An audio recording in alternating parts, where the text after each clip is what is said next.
shaka umwana umwe akaza akambarira ayo macupa ari hano imbere yanyu. Yego.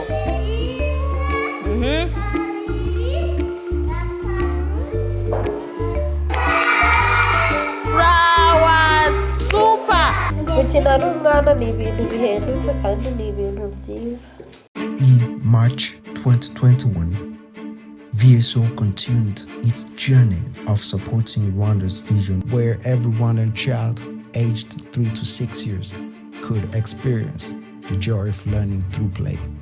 This was the beginning of TWIGIRE MUMIKINO Rwanda project. Let's learn through play. The project was implemented by the VSO Rwanda to support the priorities of the government of Rwanda and was funded by the Lego Foundation. From the beginning, the project focused on 4 outcomes, including improving support for play-based learning in the national ECCE system, building teachers' capacity to deliver learning through play, engaging parents and communities to value and promote play, and ensuring children with special educational needs and disabilities were fully included in playful learning environment.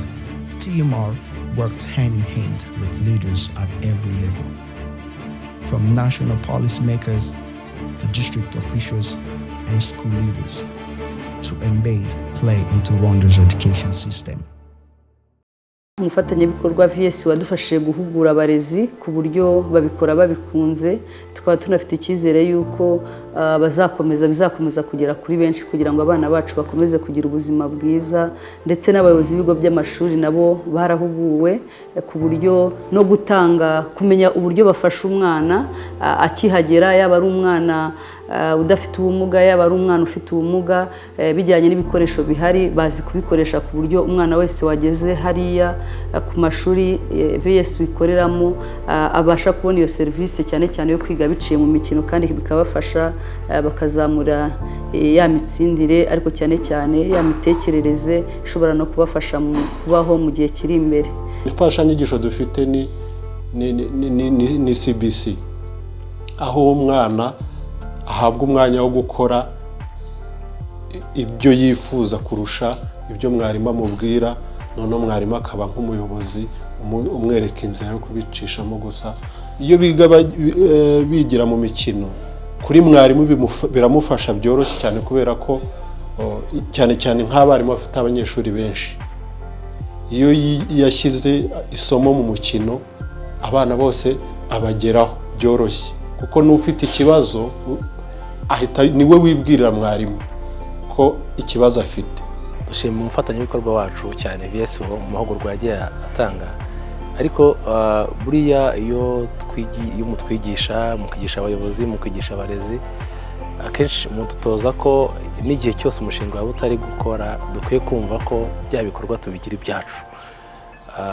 Tuba tuzi rero ko twize bigishijwe kuba bakora ibikinisho, umwarimu wabyize uri mu ishuri ry'incuke n'ubundi abazagumya kubikora cyane. Hari n'umwanya wagenewe ko wo kuwa gatatu nyuma ya saa sita, akenshi usanga abantu baba bari noneho bari kureba ibindi bintu bashobora gukora, gutekereza, kongera gutekereza ibindi bishya bakora no kureba uburyo ibyo basanzwe bakora biri kugenda neza. Umwanya rero wo kongera kureba na ya mishinga cyane cyane nka VS uburyo yagiye idufasha mu kwigisha binyuze mu mikino, kureba bya bikoresho twahawe turacyabifashe neza, no kureba uburyo dushobora kongera twakora ibindi byagumye gufasha abana bacu.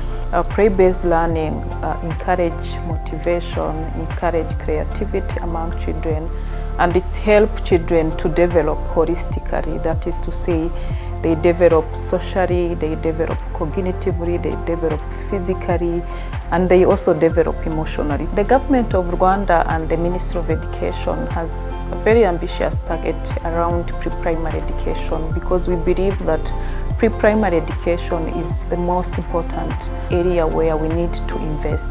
The plan for the government of Rwanda around pre-primary education is to improve access to quality pre-primary education, which include teacher training in play-based learning, provision of age-appropriate teaching and learning resources, construction, and parental education and involvement. icyo rero twishimira uyu munsi ni uko igenabikorwa ku rwego rw'akarere, ku rwego rw'imirenge no ku rwego rw'amashuri yinjiza amashuri y'incuke no kwigisha binyuze mu mikino mu burezi bw'u Rwanda. Teachers are the heartbeat of change.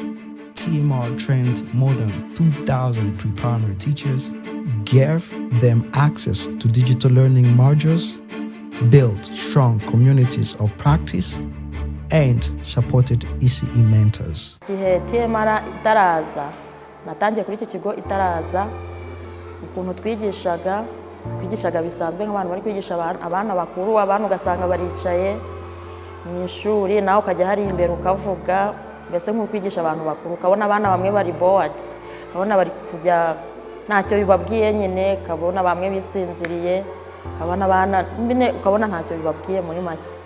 Mbere y'uko dutangira gukorana n'umushinga wa VSO twigire mu mikino Rwanda, mbese umuntu yikoreraga ibyo ashaka niko nabivuga, kandi ntabwo twari tuzi neza agaciro ko kwiga binyuze mu mikino. Twagiye dutanga lesson planning tool ndetse na lesson observation tool ibafasha kugira ngo bashobore gutegura amasomo y'icyumweru, bamenye neza uko bazagenda bakurikiranya imyigishirize. Abana isomo bize pe bari kwigira mu mukino, biga bishimye, ubona buri mwana wese yishimye, ubona afite n'icyizere cyo gukora ikintu nyine muri uwo mukino, ukabona umwana biramushimishije cyane. Ubu abana basigaye bakunda ishuri cyane, ntabwo bagikunda gusiba uko bashaka cyangwa ngo bavuye mu ishuri. Twasobanukiwe neza ko kwigira mu mikino bifite akamaro kanini, kubera ko umwana hari igihe ujya kumwigishana urugero nk'inyuguti, wabinyuza mu mikino agataha yayifashe, kandi yagera no mu rugo agakomeza gukora bya bikorwa bimutuma akomeza gufata bya bintu mwize, kandi ukabona biramuryoheye, biranamushishikaje cyane kuruta uko mbere twabikoraga, ukabona abana bananiwe hafi no kuba banava no mu ishuri. Ariko ubu ngubu bitewe n'imikino bahagera bakumva ko bari gukina batari kwiga, usanga abana bitabira ishuri cyane. Hari igihe Minisiteri y'Uburezi yashyizeho cyo kugira ngo abarimu bongere ubushobozi bari ku ishuri, umufashamyumvire arabafasha kugira ngo abafite ubushobozi bwirenzeho bafashe abandi, ndetse n'abandi bakeneye ubufasha bwihariye bitabweho. Kugira ngo imikino yadufashije cyane, yagiye duhugura ku buryo twafasha abana bafite imbogamizi, ariko mbere tutari twabona ubufasha bwa twigira mu mikino, ntabwo imyigishirize yacu yari hasi, kubera ko abana bose twabonaga ko hari umwana waza agatinya kwiga, agatinya bagenzi be, ariko tumaze guhugurwa na twigira mu mikino twafashije abana, byatuzamuye cyane ku buryo twabonye ko buri mwana wese afite uburenganzira bwo kwiga, ubwo uburenganzira bwo kwiga akaba asabwa, umurezi asabwa gukora imfashanyigisho zijyanye na buri kigero cy'abana. Abarimu bahuguwe mu gukoresha tabureti, ni ukuvuze ngo ubumenyi bujyanye na IT, kuko izo tabureti twazitanze kugira ngo zifashe abarimu kwigisha binyuze mu mikino, ndetse dushyiramo n'ubumenyi bashobora gusoma bari ku ishuri, ndetse bagafashwa n'umufashamyumvire wa VSO usura amashuri yose, byibuze buri shuri akarigeraho rimwe buri kwezi. Bidufasha ko ahantu hose nicaye mba mpugiye muri ya tabureti nkasoma, mbese iri somo cyangwa iyi modire nzayigisha ute, nkifashisha iyo tabureti ahantu ndi hose, bimfasha kuyisoma nkayitekerezaho kuruta uko nakoresha igitabo, kuko igitabo ahantu ngiye ntabwo nakijyana. Education begins at home.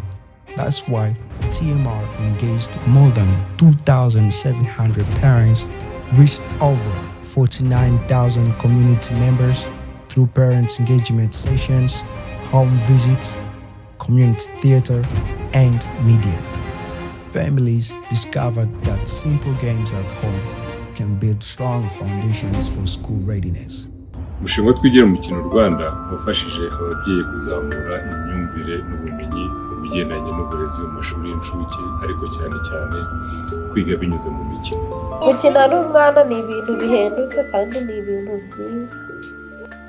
Ababyeyi b'abapapa bareke kwifata bo ubwabo, bumve ko ari abatware b'urugo, ahubwo bumve ko bagomba gufasha n'abana babo kugira ngo abana babiyumvemo. Nk'uko tubizi mu Rwanda hariho abakorerabushake mu nzego zitandukanye, habayeho rero gutekereza no kureba ngo ese ni abahe bakorerabushake bahura n'umubyeyi umunsi ku munsi bashobora kuba bafasha umushinga gutambutsa no kugeza ubutumwa ku babyeyi mu buryo bwihuse. Twaje rero gusanga inshuti z'umuryango ari bo bahura n'ababyeyi umunsi ku munsi mu cyagihe babasuye, turabahugura tubaha ubutumwa n'ibyo bakwifashisha biyongera ubumenyi, ariko cyane cyane bo gusangiza abaturage, ababyeyi bari mu mudugudu bakoreramo. Aya mahugurwa nkuyemo kuganiriza abana bikuye mu mikino, gukina agapira, kuzunguza umugozi, bituma umwana iyo ari gukina mu bwonko hafunguka. Kugira ngo ubutumwa bugere ku baturage vuba kandi benshi, nzifashisha amasibo. Mu nama y'umudugudu nzakora ntabwo nzigera ndeka kuvugamo icyo gikorwa. Igihe nitabiriye inteko y'abaturage nanone nabwo ubwo butumwa nzajya bunyuzamo mu muganda, umugoroba w'umuryango, kubera ko na mudugudu dufite inshingano yo kubikurikirana. Mu mugoroba w'umuryango aho tuba duhari, ku buryo ubwo butumwa kubugeza ku baturage bizanyorohera. Ubundi buryo twifashishije ni cyo mu ndimi z'amahanga bita social accountability, cyangwa se uruhare rw'abagenerwabikorwa mu bibakorera. Twabashije rero kubikorana n'ababyeyi 209 abagizwe n'abayobozi b'ibigo by'amashuri, ababyeyi, ariko n'abari mu nzego z'ibanze. Twabashije kwitabira imurikabikorwa ry'abafatanyabikorwa byitwa mu ndimi z'amahanga JAF Open Day, aho twamuritse ibyo dukora tukabisangiza cyangwa tukabisobanurira abaturage bitabiriye iryo murikabikorwa, bakabaza ibibazo bagahabwa n'ibisobanuro aho bikenewe. Ikindi nanone twifashishije ni ubukangurambaga bwagutse muri community. Twabikoze dufatanyije n'abahanzi bakunzwe n'abaturage, bakozwe n'ababyeyi, ko harimo ubutumwa bukangurira ababyeyi inshingano zabo, kumenya akamaro ko kwiga cyangwa gutwara abana mu mashuri y'incuke n'uruhare rwabo. Itangazamakuru, inzego z'ibanze n'abanyamadini n'amatorero, nabo ni abantu bahura n'abaturage umunsi ku munsi. Abo nabo rero ni ibyiciro twifashishije tubaha ubutumwa cyangwa tubasaba yuko muri iyo miyoboro bafite bahura n'ababyeyi n'abaturage umunsi ku munsi, yuko nabo batambutse ubutumwa bukomeza kwibutsa umubyeyi inshingano ze ku bigendanye n'imirerere n'imikurire y'abana babo, cyane cyane kwiga binyuze mu mikino. Inclusion was at the heart of TMR. Nearly 200 children with special educational needs and disabilities received tailored support, learning equipment, and access to medical services. Kwiyururutsa igitanda ntabwo yari abishoboye mbere atarajya kuvuzwa, ariko nanone mu kujya kwiga nanone dufite umuderegiteri waje anyitaho, amukura mu rwobo yari arimo. Ikintu yamukuye mu rwobo ni uko yamushatse mu cyaro nk'ahandi, ati ukwiriye kujya kwiga. Deregiteri aravuga ati ni cyo abarimu bashinzwe. TMR has really shaped the mind and the activities of teachers for them to be able to change from both conventional practice of teaching to the newly endowed method of teaching, especially even the environment also, because remember before TMR most of the classroom they are not disability inclusive friendly, but in the process of TMR DI we could see teachers as soon as we introduced DI, they were able to make some changes in their environment also. Twigire mu mikino mu ishami ry'uburezi budaheza hari ibikorwa byiza kandi byinshi usize ku mashuri y'incuke ndetse usigiye n'abarimu mu mashuri y'incuke. School leaders and sector officials are actively supporting teachers. Children who have had a chance to go to pre-primary education, they have a very strong foundation for them to learn and grow and thrive. Projects like TWIGIRE MUMIKINO, VSU are very important they laid the foundation for children to learn. What I probably want to highlight and the legacy that I think the project is leaving is because of TWIGIRE MUMIKINO, I believe the teachers, more than 2,000 teachers that the project have been able to reach, they are now able to plan a very well lesson plan, and they are able to teach children using play-based approach, which is a very nature and effective way that children learn. The other legacy that I want to point out is the legacy around coordination. You know, pre-primary education in Rwanda is a sector where there are so many players. We have parents, we have teachers, we have local government. TWIGIRE MUMIKINO as a project being able to coordinate and reach out to sector education inspectors, train them, school head teachers, district education officials, all of those players understanding the importance of play-based learning. To me, that is a very important and a very good contribution in education sector. TMR may be ending, but the play movement is only the beginning. With over 155,000 children, 2,000 teachers, 1,400 school leaders, and thousands of families and communities touched by this project, and was driven by VSO volunteers from Rwanda and overseas who worked at the front line, championing learning through play. The message that I have to volunteers who worked on TWIGIRE MUMIKINO project, whether involving parents, involving communities, we really appreciate your contribution. We appreciate your time, we appreciate your dedication and your commitment to support children of Rwanda. Rwanda has proven that when children learn through play, they don't just learn, they thrive. I hope you've enjoyed watching this short film about TMR. Through TMR, VSO hope to contribute to Rwanda's vision that all young children can develop the foundational skills and the love of learning that will help to set them on the right path. We hope we've helped to move things forward. I want to thank everyone who's been part of this journey with us.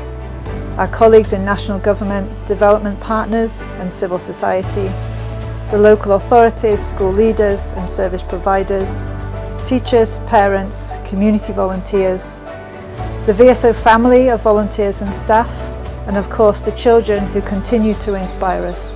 Thank you for playing your part.